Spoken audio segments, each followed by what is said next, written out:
Bonjour. Donc nous allons faire une présentation à deux voix avec Marine.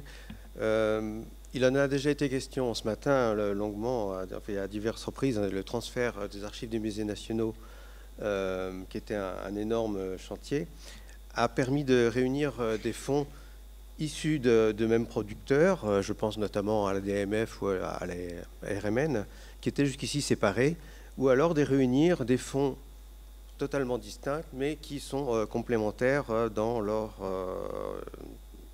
thématique ou une partie des documents qu'on peut y trouver. Alors, je décrirai tout d'abord les archives du musée du Louvre proprement dites, en mettant plus particulièrement l'accent sur les archives des départements. Ensuite, j'évoquerai très rapidement d'autres établissements qui peuvent être utiles pour l'histoire, de renseigner l'histoire du Louvre.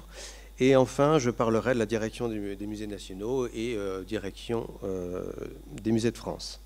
Alors, je prie par avance de m'excuser pour ceux qui ont déjà l'habitude d'utiliser ces sources, des archives qui étaient aux archives des musées nationaux au Louvre. C'est un simple aperçu, c'est juste pour montrer le type de documents qu'on peut y trouver.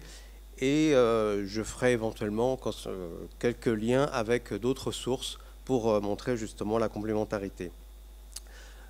Donc, par décret du 27 juillet 1793, la Convention nationale fonde le Muséum national des arts.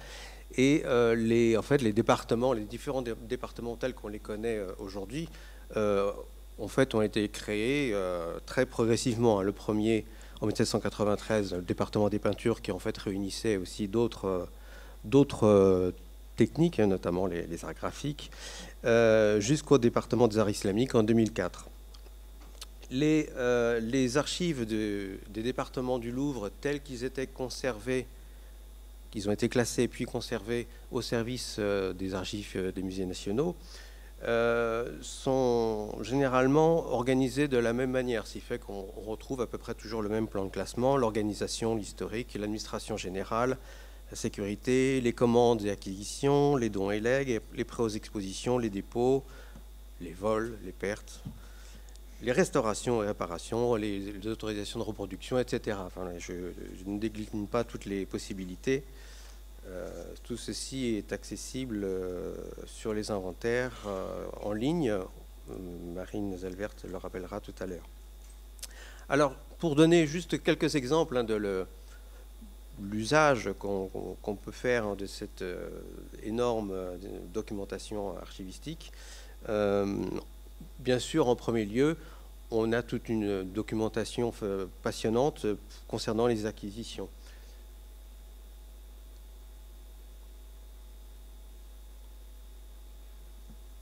Voilà, par exemple, dans les archives du département des peintures, un rapport de 1895 concernant la vente de l'atelier Leys à Anvers, qui aboutira à l'acquisition d'un tableau de Bruegel, voyons le télégramme triomphal qui annonce que le tableau était acquis. Je signale par ailleurs que divers fichiers papier qui se trouvaient aux archives des musées nationaux ont été également déménagés chez nous, mais pour l'instant, ils ne sont pas encore accessibles directement. Il faudra passer par nous, par notre service, pour y faire éventuellement des recherches. Autre point, bien sûr, qui est abordé dans ces archives des départements, qui a permis, là aussi, d'augmenter considérablement les collections, ce sont les dons et legs. Dons et legs acceptés ou refusés, d'ailleurs. C'était le cas, là, ça c'est un document qui provient du département des sculptures. Un décret refusant le leg full, parce qu'on considérait que la sculpture qui était proposée, en fait, faisait un petit peu doublon, si l'on peut dire, puisqu'on considérait qu'on avait déjà dans les musées nationaux une œuvre du même qui était approchante. Autre thématique longuement évoquée dans ces archives, ce sont les restaurations et l'encadrement des œuvres. On a par exemple ici, du département des archives du département des peintures, un contrat passé avec Jacques Lebrun pour l'encadrement des tableaux en 1952. En fait, on voit que Jacques Lebrun était un habitué du Louvre, parce qu'on retrouve de très nombreux contrats concernant ce monsieur. Et à signaler que dans les archives de la Maison du Roi et de l'intendance de la liste civile, donc Monarchie de Juillet pour la sous-série O4, ainsi que dans les archives de la Maison de l'Empereur, O5, on trouve de nombreuses ordonnances de paiement et pièces justificatives qui permettent là aussi de bien documenter la politique d'acquisition et de restauration d'œuvres d'art pour le XIXe siècle, puisque les musées nationaux étaient sous la tutelle de la Maison des Souverains. On a ici, par exemple, en O4, donc sous le règne de Louis-Philippe, une ordonnance de paiement pour la restauration de tableaux de Canaletto et de Bruegel, donc ça c'est en 1831, et donc vous avez à gauche le mandat de paiement et à droite une des pièces justificatives avec le nom du restaurateur. D'ailleurs, ces documents ont fait l'objet d'un instrument de recherche spécifique et on peut faire des recherches par mots-clés, notamment par nom de restaurateur. Les archives du département des peintures du Louvre comprennent également de nombreux dossiers documentaires classés par nom d'artiste. Ici, par exemple, une lettre de Raymond Quinsac de Monvoisin qui demande à pouvoir venir photographier au Louvre. C'est quelques-uns des tableaux qu'il a peints. Et donc c'est un document de 1864. On trouve aussi une très intéressante série de registres dans lesquels sont inscrits les copistes ayant travaillé au musée. Ces registres sont classés chronologiquement par école, nom d'artiste et titre d'œuvre. Ici, par exemple, une page qui concerne Van Dyck. Et donc, vous voyez le titre du tableau et chronologiquement tous les copistes qui ont travaillé sur ce tableau. Alors, attention néanmoins, la série est lacunaire pour certaines périodes du XIXe siècle.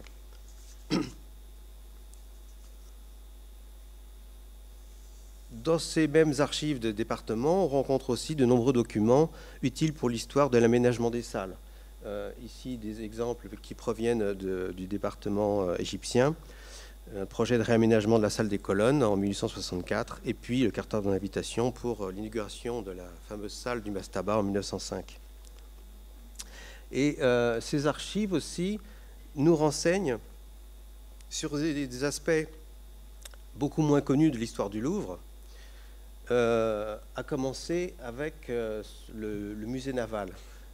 Pierre Jugy a parlé tout à l'heure en fait, il y avait eu déjà au XVIIIe siècle une ébauche de salles de marine, et en fait, le projet a évolué quelques décennies plus tard. En fait, il se trouve que c'est en 1825 que le baron de Ferussac va proposer au roi un projet tout à fait étonnant, un projet de musée spécial des monuments de l'industrie des cultes des peuples indigènes à l'Océanie et à l'Amérique. Pourquoi? Parce qu'en fait, là, on est dans les premières années de découverte du Pacifique, et en fait, très vite, on va se rendre compte que les populations sont déjà en cours d'acculturation, du fait des contacts nombreux avec les marins, les échanges, et le baron de Ferussac, comme d'autres d'ailleurs, s'en émeut et propose une sorte de conservatoire de l'industrie, comme on disait à l'époque, des sauvages d'Océanie et d'Amérique. En fait, le projet va évoluer d'une autre manière. On va créer en 1830 un musée naval, avec néanmoins une petite section ethnographique qui va très vite se développer, avec notamment, par exemple, là une page qui est tirée cette fois-ci, pardon, le précédent document, je ne l'ai pas précisé, mais vous l'aviez lu, provient aussi des archives de la Maison du Roi, cette fois-ci de O3. Et ce document-ci provient des archives des musées nationaux, l'ancienne série EM, donc musée naval, et c'est une page de l'inventaire des objets océaniens rapportés par Dumont d'Urville à la suite de son expédition avec l'Astrolabe et la Zélée. Autre musée aussi qui a été un petit peu oublié, c'est le musée américain, créé en 1850, un musée qui abritait des antiquités précolombiennes et qui dépendait en fait du département des antiquités grecques, romaines et étrusques. Moyennant quoi, en fait, on va trouver toute la documentation concernant ce musée dans les archives du département des antiquités grecques, l'ancienne série A. Avec là aussi un document assez sympathique. Enfin, sympathique, tout est relatif. Hein.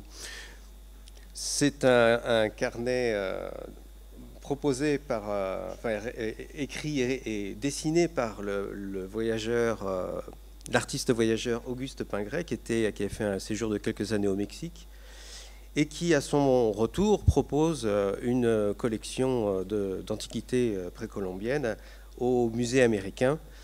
En fait, Adrien Lomperrier, qui était le conservateur des antiques, bien que n'étant pas un spécialiste, va très vite sentir que ces objets sont quand même assez douteux. Et quand on voit ce dessin, on se rend compte qu'effectivement, c'est assez étrange. Et donc, il va refuser l'achat. La collection va être dispersée et le hasard de l'histoire des collections fait qu'en 1952, le musée de l'Homme va acquérir un ténopastli, donc un tambour en bois aztèque, qui provenait de la collection Pingret. Et ce ténopastli est aujourd'hui exposé au pavillon des Sessions au Louvre. Donc, comme quoi, Auguste Pingret n'a pas tout perdu. Un de ces objets a fini par aboutir au Louvre. Alors voilà, la plupart des documents que j'ai évoqués là, proviennent des archives des musées nationaux.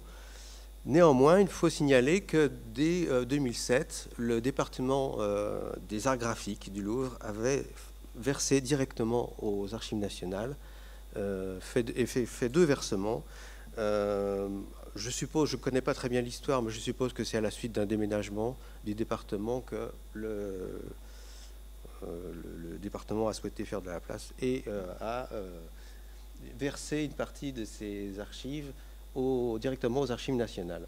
Donc voilà, juste un exemple avec cette version manuscrite du catalogue de l'exposition Chassériau en 1957. Donc on a un ensemble de dossiers d'exposition et puis un autre versement qui ne contient que des photographies, des tirages photographiques noir et blanc. Et plus récemment, puisque en fait l'entrée s'est faite il y a quelques mois seulement,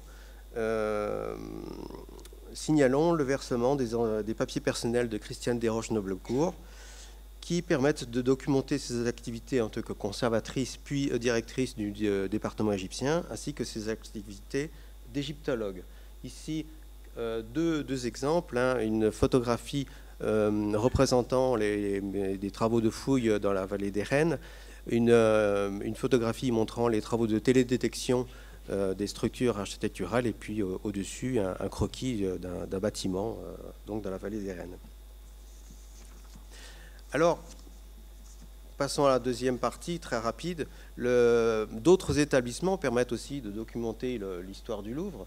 C'est, je pense notamment à les versements effectués par le musée d'Orsay, notamment dans les archives de la présidence. On va trouver de nombreuses correspondances avec son homologue du Louvre, et ça peut être très intéressant, ainsi que les dossiers d'exposition des musées Picasso, Gustave Moreau, dans lesquels on va solliciter, enfin ces établissements avaient sollicité des œuvres du Louvre en prêt. Donc là, ça peut être intéressant de voir l'argumentation qui avait été développée pour solliciter ces prêts, et donc pour voir d'une autre manière l'interprétation des œuvres du musée du Louvre.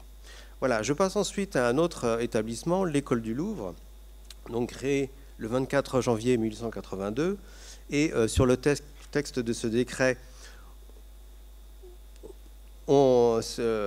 cette école est aussi appelée école d'administration des musées.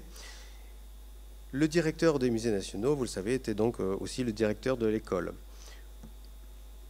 Ces archives permettent là aussi de renseigner divers aspects de l'école, bien sûr, tout l'aspect pédagogique, avec notamment les résumés des cours, des enseignements. Ici, le résumé du cours de muséographie de Germain Bazin, le premier cours, Et puis aussi des aspects plus anecdotiques, mais qui ne sont pas à négliger. Une affiche du bal de l'école du Louvre en 1955. Hein, cet aspect de la sociabilité n'est pas non plus à négliger.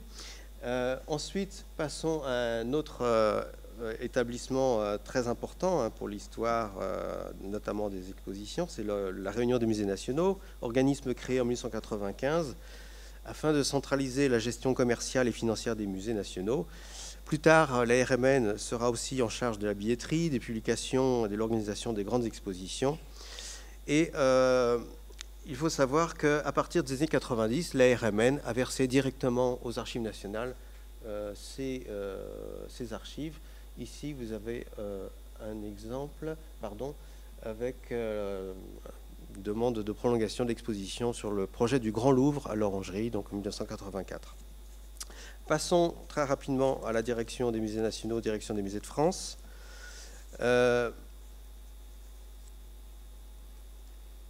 Au niveau de la direction, on va trouver bien sûr les archives relatives à la gestion des affaires générales, l'enregistrement de la correspondance envoyée par la direction, la comptabilité et la gestion du personnel.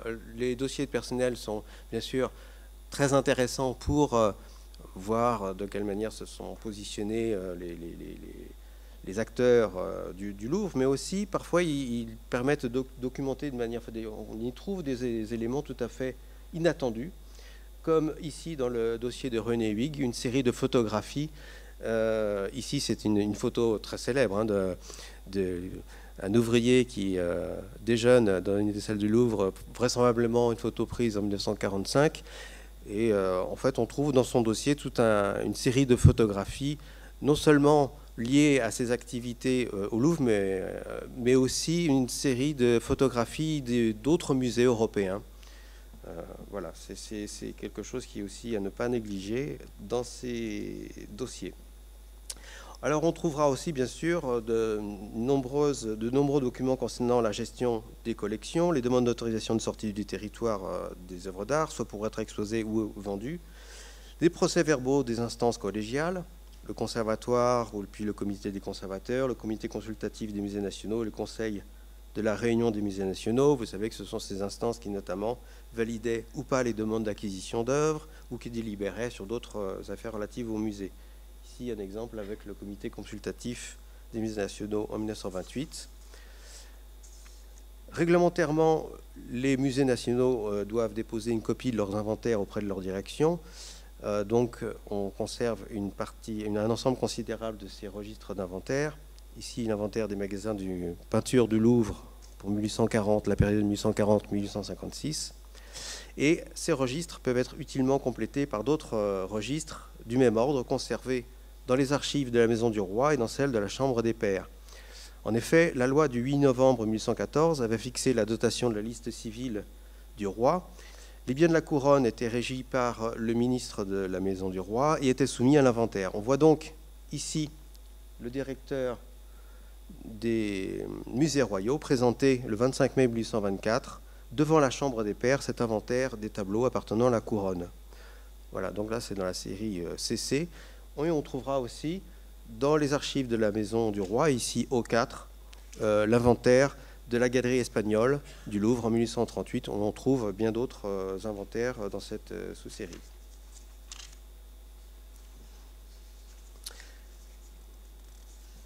Le temps passe vite. Très rapidement, aussi dans la direction des musées nationaux, là aussi des documents, une importante documentation concernant les mesures de protection des œuvres du Louvre, ici en 1936, et puis bien sûr les fameuses photos de l'évacuation des Louvres en 1939. Et pour passer à un autre aspect, là aussi concernant l'aménagement des salles, c'est ici l'aménagement les peintures réalisées dans les plafonds des salles attribuées au Conseil d'État, travaux en 1827. Et enfin,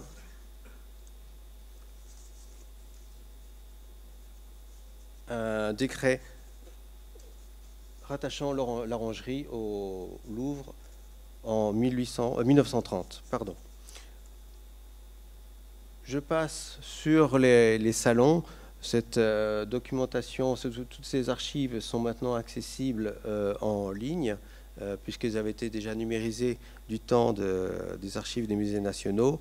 L'ensemble de ces fichiers numériques viennent d'être mis en ligne et sont accessibles maintenant depuis notre salle des inventaires virtuelle. Je vous remercie de votre patience. Bonjour. Alors je vais prendre la suite de Pascal en commençant par vous parler des archives de l'administration des Beaux-Arts. Alors pour simplifier, en fait, il s'agit des archives de la direction des Beaux-Arts puis de la direction générale des Arts et Lettres, c'est-à-dire de l'administration qui a eu sous sa tutelle tout d'abord les musées nationaux et le directeur des musées nationaux, puis la direction des musées nationaux à partir de 1889 lorsqu'elle s'est réellement constituée, et enfin la direction des musées de France jusqu'en 1969 qui correspond à la date de la disparition de la direction générale des Arts et Lettres. Donc ce sont cette fois des archives qui sont historiquement conservées aux archives nationales et qui sont très intéressantes à rapprocher des archives des musées nationaux.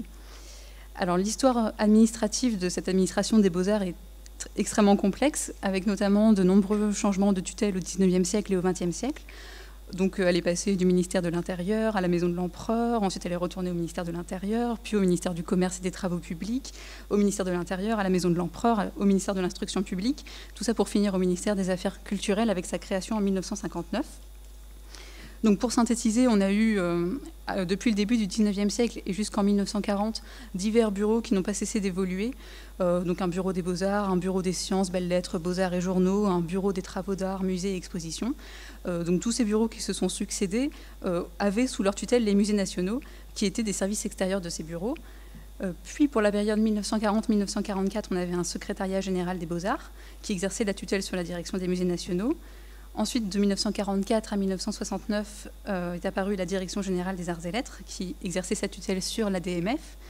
Et enfin, après 1969, l'ADMF devient une direction indépendante, une direction du ministère indépendante, sans niveau hiérarchique supérieur, jusqu'à la création de la Direction générale des patrimoines. Cela dit, ça ne signifie pas qu'on ne trouve rien dans les archives du ministère de la Culture qui concerne le Louvre en dehors des archives de la direction des musées de France, puisqu'on va aussi trouver des éléments dans les directions transversales, comme la direction de l'administration générale, ou dans les archives de l'inspection. Donc ça, c'est pour dire que l'histoire administrative est très complexe, mais par contre, sur le plan archivistique, c'est par chance assez simple, puisque pratiquement toutes les archives sont conservées dans la sous-série F21 et dans quelques versements en cotation continue pour la Direction générale des Arts et Lettres. Donc ces archives reflètent les nombreux domaines d'intervention de l'administration des Beaux-Arts, que ce soit l'organisation administrative des musées, le suivi du budget, le suivi de la gestion du personnel, le suivi des expositions, des acquisitions, les attributions d'œuvres d'art aux musées, l'inspection des musées ou le suivi des collections. Et donc dans la sous-série F21, on va trouver à la fois les dossiers de travail des divers bureaux qui se sont succédés et aussi les dossiers des directeurs qui sont parfois assez difficiles à démêler, mais les deux types de sources sont présentes dans cette sous-série. Et naturellement, beaucoup de dossiers concernent le Louvre.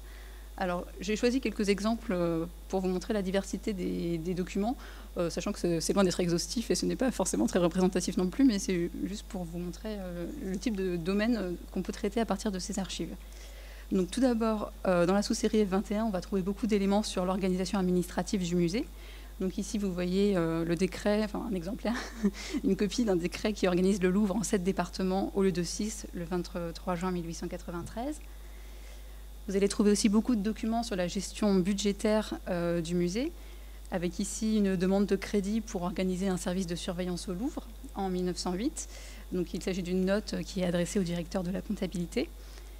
Les différents services du Louvre sont aussi documentés, notamment la bibliothèque, qui échange beaucoup avec l'administration des Beaux-Arts, notamment pour tout ce qui concerne les acquisitions. Donc ici, par exemple, le directeur des musées nationaux demande au ministre de l'Instruction publique d'acquérir un ouvrage d'Émile Molinier. Et donc, c'est ce qu'on retrouve dans les fonds de l'administration des Beaux-Arts. Il y a aussi énormément de documents qui concernent la gestion et la mise en valeur des collections.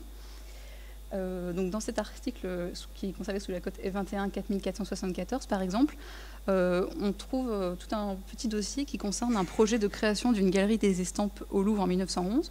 Et donc on trouve notamment le projet qui va évoquer pour le directeur général donc les collections qui seraient nécessaires de réunir, les aménagements et l'organisation de la future galerie. on trouve aussi une première liste d'œuvres qui avait été constituée, et une lettre du directeur des musées nationaux au secrétaire général des Beaux-Arts qui va évoquer les difficultés qu'il rencontre pour réunir une collection d'un niveau scientifique suffisant. Donc, comme le disait Pascal tout à l'heure, on trouve aussi des documents qui concernent des acquisitions qui n'ont pas eu lieu. Ici, par exemple, il s'agissait d'une proposition de l'archiviste de l'Opéra qui voulait en fait déposer au Louvre une collection de disques qui serait représentative des goûts musicaux d'une époque et qui devrait être ouverte un siècle plus tard, etc. Donc finalement, le dépôt n'a pas eu lieu, mais on en trouve quand même une trace dans les archives. Au niveau de l'administration des Beaux-Arts, on va trouver aussi beaucoup de sources qui concernent le suivi des affaires de vandalisme et de vol, avec notamment beaucoup de rapports de surveillance et des revues de presse. Et il faut aussi signaler que pour les affaires les plus importantes, les dossiers sont constitués au niveau le plus haut de la direction des Beaux-Arts, et notamment ici au niveau du secrétariat de Jacques Jaujard, qui était le directeur général des Arts et Lettres, donc à l'occasion de l'attentat contre la Joconde qui a eu lieu en 1956. Donc un dossier a été constitué au niveau du secrétariat de Jacques Jaujard, avec donc le rapport du chef du service de surveillance et notamment une photographie du tableau endommagé, mais d'autres pièces également. Et enfin, donc un dernier aspect qui peut être traité à partir de ces archives, c'est tout ce qui concerne les expositions, sachant que ce sont des dossiers qui sont vraiment très complémentaires des dossiers qui sont conservés dans les archives des musées nationaux. Alors ici, il s'agit de l'exposition sur la peinture anglaise, avec un dossier qui couvre la période 1934-1937. Et donc c'est un dossier qui est tout à fait complémentaire avec celui qui est conservé dans l'ancienne sous-série X Exposition des archives des musées nationaux, puisque dans ce dossier, la préparation de l'exposition est évoquée essentiellement d'un point de vue budgétaire et aussi d'un point de vue diplomatique, puisqu'il y a eu forcément de nombreux échanges avec l'Angleterre. Et donc on trouve en particulier toute la correspondance de Jean Zay avec l'ambassadeur d'Angleterre. Donc les dossiers suivis sont très divers. Il faut savoir qu'ils comportent généralement assez peu de pièces, car c'est l'administration des musées qui est vraiment opérationnelle sur le sujet. Donc ils sont à mettre en relation avec les archives de la direction des musées nationaux, puis de l'ADMF, mais ils restent très intéressants puisqu'ils expriment un point de vue différent, celui du niveau de la prise de décision, celui des relations avec les autres ministères ou des relations diplomatiques, et aussi beaucoup d'aspects concernant l'analyse de l'opinion publique, d'où les revues de presse, etc. C'est particulièrement vrai pour les archives des directeurs. Alors, c'est un exemple que vous pouvez observer dans une des vitrines qui est présentée à l'entrée. Il s'agit donc des archives de Jacques Jaujard. Et donc, dans un même carton, on peut voir qu'il suit des tas de dossiers très différents. Alors, par exemple, je cite simplement certains intitulés des chemises. Donc, il y a un dossier sur la réorganisation du musée, sur des études sur l'histoire du musée, sur la réouverture du Salon Carré, un dossier sur l'exposition française à Bruxelles, un échange de dépôts entre la France et l'Égypte, la décoration de la salle Henri II par Braque, etc. Donc, ce sont vraiment des dossiers très variés. Alors, pour finir sur cette partie, je voulais aussi signaler le cas particulier du fonds Paul Léon, qui était directeur puis directeur général des Beaux-Arts entre 1919 et 1933, dont les archives ont été collectées très récemment, en 2014. Et dans un de ces versements, justement, on va trouver en particulier un fonds photographique qui contient des clichés de travaux à l'école du Louvre, par exemple, ou des clichés du palais du Louvre, ou encore des œuvres évacuées pendant la Première Guerre mondiale. Donc j'en parle pas plus, parce que Sandrine en parlera tout à l'heure. Mais c'est pour vous dire que dans les archives purement administratives de la direction de l'administration des Beaux-Arts, on trouve des choses parfois étonnantes auxquelles on ne penserait pas tout de suite. Alors le deuxième point que je voulais aborder, c'est tout ce qui concerne les bâtiments du Louvre et des Tuileries. Donc en fait, on conserve aux archives nationales les archives des administrations qui ont eu en charge ou qui sont intervenues dans la gestion des bâtiments civils et des palais nationaux et des résidences royales, ce qui concerne le Louvre, les Tuileries et même l'ensemble du domaine, voire les abords du domaine, sur des questions d'aménagement, d'entretien, de grands ou de tout petits travaux. Alors le premier ensemble est constitué par les archives des maisons des souverains. Alors en fait, comme évidemment le Louvre est une résidence royale prestigieuse qui est un héritage de l'Ancien Régime, il a une forte valeur symbolique et donc les souverains se sont impliqués personnellement après la période révolutionnaire, surtout sous la Restauration et sous la monarchie de Juillet d'ailleurs. Et donc les souverains en fait investissaient l'argent qu'ils avaient en charge personnellement par le biais de la liste civile dans les travaux et l'entretien du Louvre et des Tuileries. Voilà, donc les archives sont conservées aux Archives nationales dans les sous-séries O2, O3, O4 et O5, avec une sous-série par régime politique. Et notamment, pour ce qui concerne les bâtiments, il faut s'intéresser aux archives de l'Intendance générale des bâtiments ou de l'Intendance générale de la liste civile.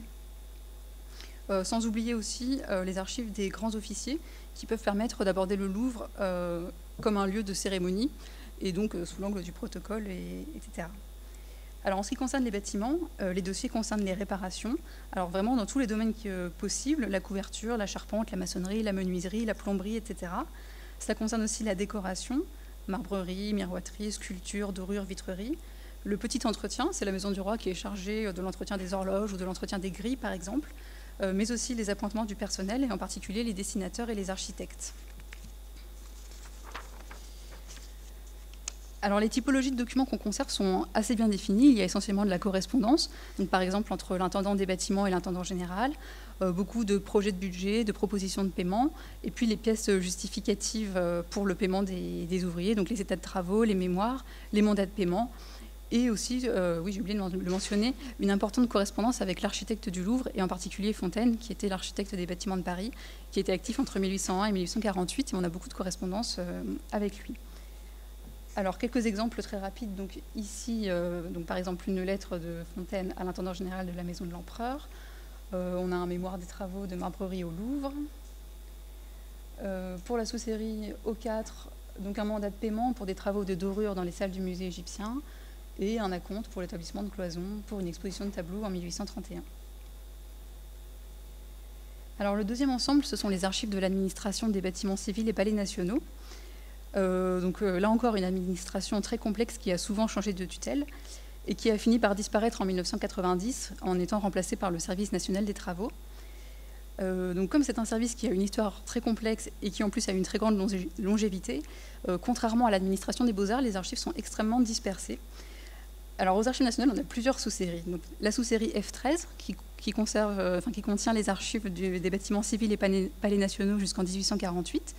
Puis la sous-série F21 qui contient la suite, la sous-série F70 qui contient les archives du ministère d'État, la sous-série VA qui signifie versement de l'architecture, et enfin de nombreux versements en cotation continue pour les périodes les plus récentes. Donc ces documents permettent d'aborder les palais du Louvre et des Tuileries en tant que bâtiments, mais ils permettent aussi parfois d'aborder des questions de politique muséale, comme l'aménagement des salles, la sécurité des œuvres ou l'accueil des artistes au Louvre, par exemple, surtout pour le XIXe siècle et le début du XXe siècle. Alors, quelques exemples dans les sous-séries F13, F21 et F70. Alors, pour illustrer les grands travaux réalisés au Louvre et aux Tuileries, donc on a à la fois des dossiers qui concernent des projets non réalisés. Voilà, vous envoyez un petit échantillon ici en 1809 de divers projets pour réunir le Louvre aux Tuileries qui n'ont jamais été menés à bien. Et puis, évidemment, vous avez le suivi des dossiers du chantier qui a finalement été réalisé par Visconti. Alors avec notamment ici un rapport à l'empereur, vous avez des situations des dépenses. On va trouver aussi des dossiers d'entrepreneurs et d'artistes avec là encore beaucoup de documents comptables en fait, qui servent à payer les artistes et les ouvriers. Sachant que le même chantier peut être documenté dans plusieurs sous-séries. Et par exemple, pour cette réunion des Tuileries au Louvre, on a aussi des éléments dans la sous-série F70 avec également essentiellement des pièces comptables.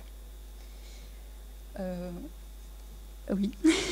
Alors, je vais aller plus vite. Donc, il y a aussi des questions d'embellissement qui peuvent être traitées. Donc, la décoration, les statues dans la cour du Louvre, etc. L'entretien et les réparations. Donc, ici, c'est un exemple de questions d'entretien dans les logements réservés aux artistes. Donc, ici, le logement du peintre Vestier qui se plaignait du mauvais état de son logement. Et puis, finalement, donc, la décision d'effectuer des travaux pour réparer sa toiture. Voilà, des dossiers donc plus contemporains qui concernent l'entretien des salles et donc la protection des œuvres.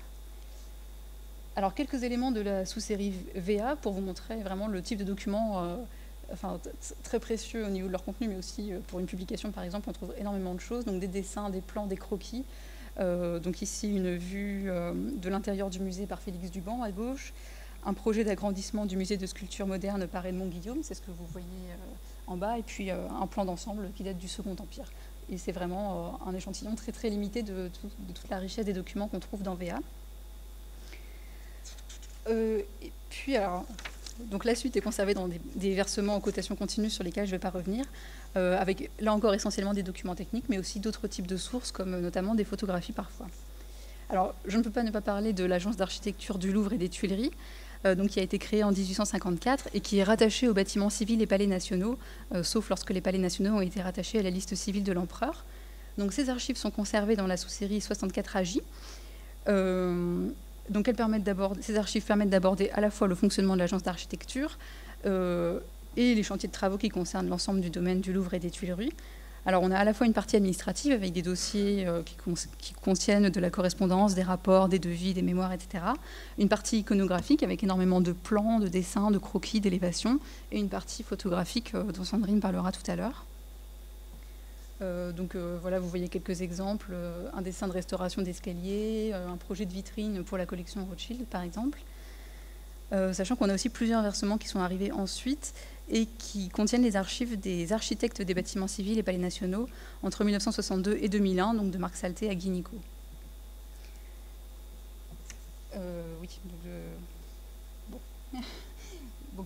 Voilà.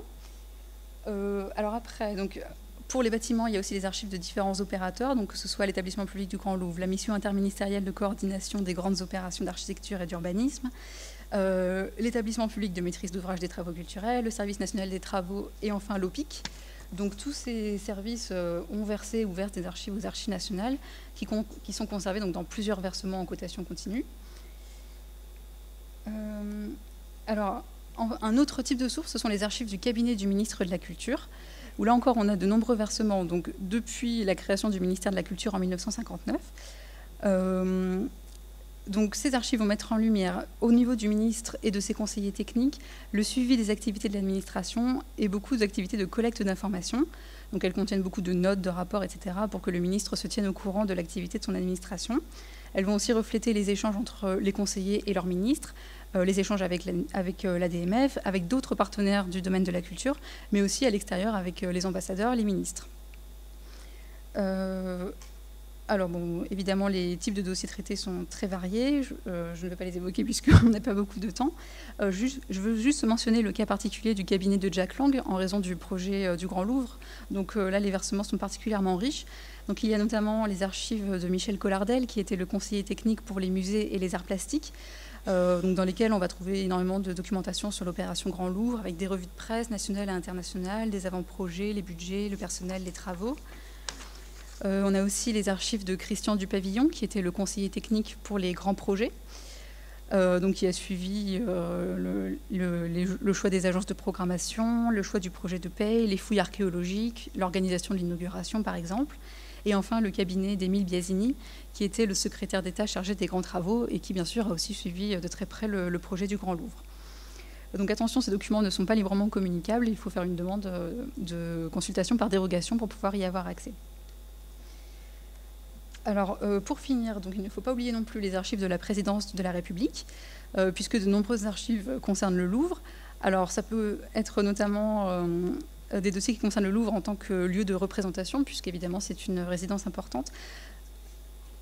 Donc, par exemple, les inaugurations d'expositions, les visites officielles, les cérémonies, les réceptions diplomatiques.